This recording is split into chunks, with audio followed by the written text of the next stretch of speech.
శ్రీ గురుభ్యో నమః. తెలుగు వన్ ప్రేక్షకులకు స్వాగతం. శ్రావణమాసం అనగానే ముందుగా గుర్తొచ్చేది శ్రావణ మంగళవారం నోములు. తప్పనిసరిగా తెలుగునాట పెళ్ళైనటువంటి ఆడపిల్లలందరూ, కొత్తగా పెళ్ళైనటువంటి వాళ్ళందరూ తప్పనిసరిగా చేసేటటువంటి నోములు శ్రావణ మంగళవారాలు. ఈ శ్రావణ మంగళవారం నోములు గనక నోచినట్టయితే ఐదోతనం ఎక్కువ ఉంటుందని, దానివల్ల భర్త ఎక్కువ కాలం జీవించి ఉంటాడని, అందువల్ల ఆడపిల్లలు ఈ వ్రతం చేయాలని, ఈ నోము చేయాలని చెప్తూ ఉంటారు. తన కొడుకు ఎక్కువ కాలం జీవించి ఉండడానికి కోడలు పూజ చేస్తుంటే ఏ అత్తగారు మామగారు కాదంటారండి, వాళ్ళు కావలసినటువంటి ఏర్పాట్లన్నీ చేస్తూ ఉంటారు. నిజానికి మాంగళ్య రక్షణ చేసేది సర్వమంగళ మాంగళ్య అయినటువంటి గౌరీదేవి.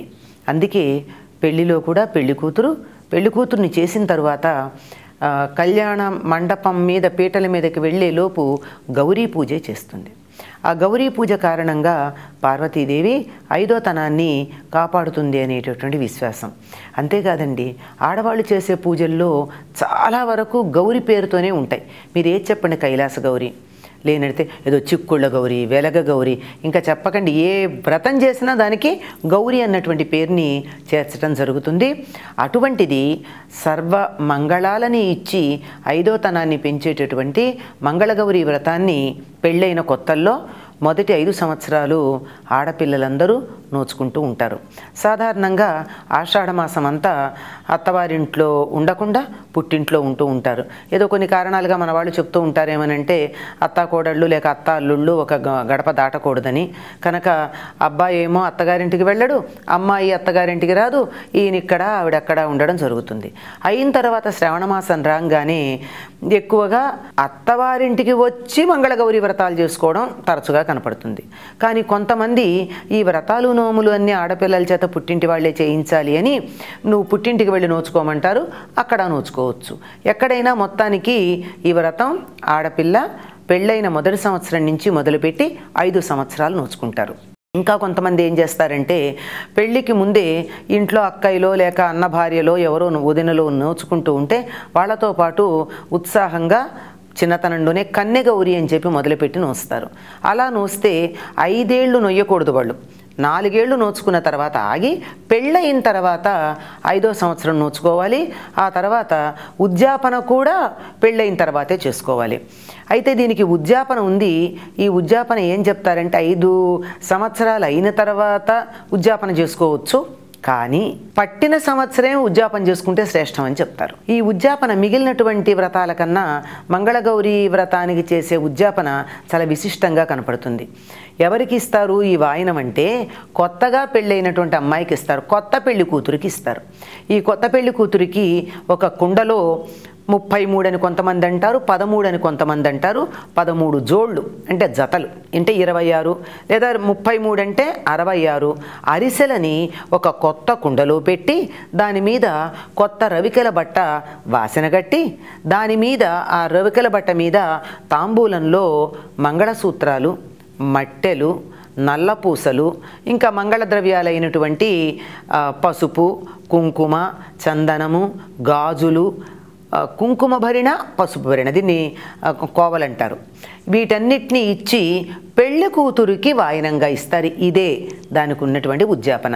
అయితే ఇది ఎక్కువ మంది ఇది పాటిస్తూ ఉన్న కొన్ని గ్రంథాల్లో ఎలా ఉంటుందంటే 5 సంవత్సరాలు వ్రతం చేసుకున్నాక 5వ సంవత్సరంలో మంగళవారం నాడు భార్యాభర్తలు ఇద్దరూ కూడా గౌరీదేవిని పూజ చేసుకుని రాత్రి ఉపవసించి ఆ రాత్రి మంటపారాధన చేసి ఆ మంటపం అంటే దేవతలను ఆవాహన చేయడానికి పనికొచ్చేటటువంటి వేదిక అనమాట.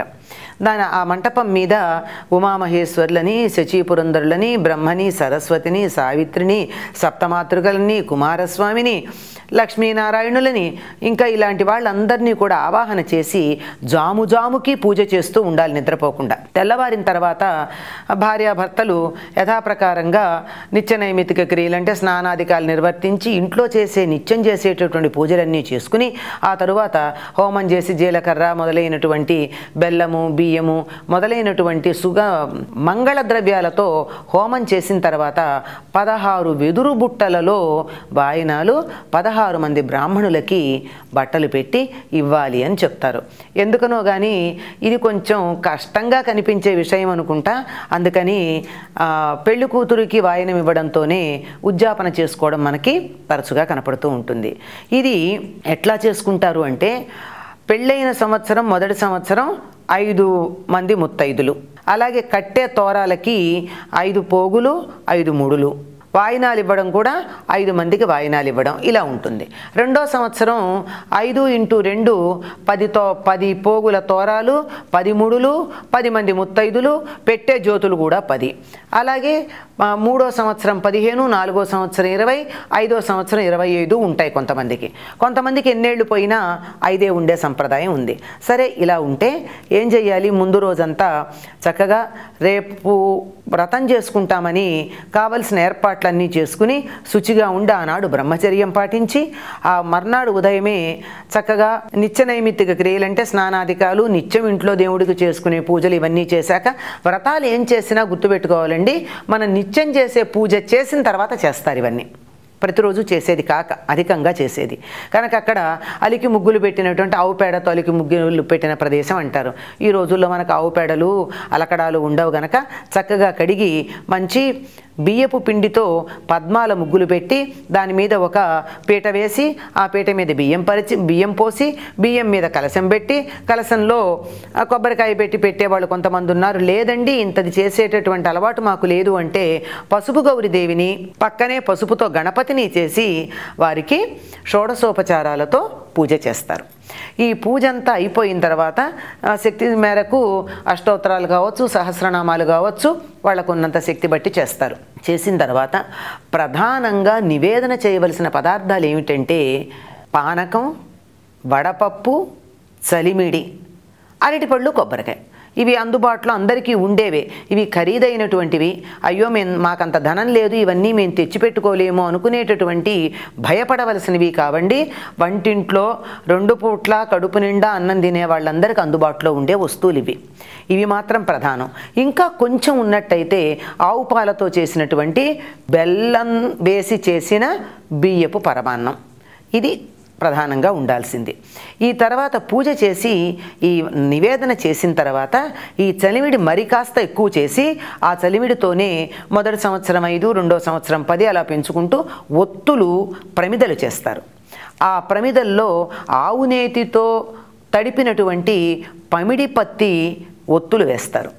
వేసి వెలిగించి ఈ కట్టినటువంటి తోరాలు 5 పోగులు 5 ముడులతో కట్టినటువంటి తోరాన్ని ఒకటి అమ్మవారికి వాయనం మీద వేసి, మరొకటి తన చేతికి కట్టుకుని, మరొకటి ముత్తైదుకి ఇవ్వడానికి పెట్టి, ఇంకొకటి కత్తికి కానీ లేక అట్లకాడకి కానీ చుట్టి దానికి కొద్దిగా ఆవు నెయ్యి పూసి ఆ తరువాత కథ చెప్పుకుంటూ కాటిక పడతారు. ఈ అట్లకాడ కానీ లేక కత్తి కానీ ఇనపదై ఉండాలి, కానీ వేరే లోహంతో చేసింది కాకూడదు. ఇలా కాటుక పట్టి ఆ కథ చెప్పుకుంటూ కాటుక పట్టడం పూర్తయిన తర్వాత అప్పుడు ఈ వాయనాన్ని అమ్మవారికి ఒకటి, తర్వాత ముత్తైదుకు ఒకటి పెడతారు. ఈ వాయనాలు కూడా ఎందులో ఇస్తారంటే వెదురు బుట్టల్లో ఇస్తారు. ఈనాటిలాగా ఇనప పాత్రలలో ఇవ్వడం పనికి రాదు. శక్తి ఉందా వెండి కానీ బంగారం కానీ లేదా కనీసం కంచు కానీ ఇవ్వాలి. లేదంటే వెదురు బుట్ట చాలు.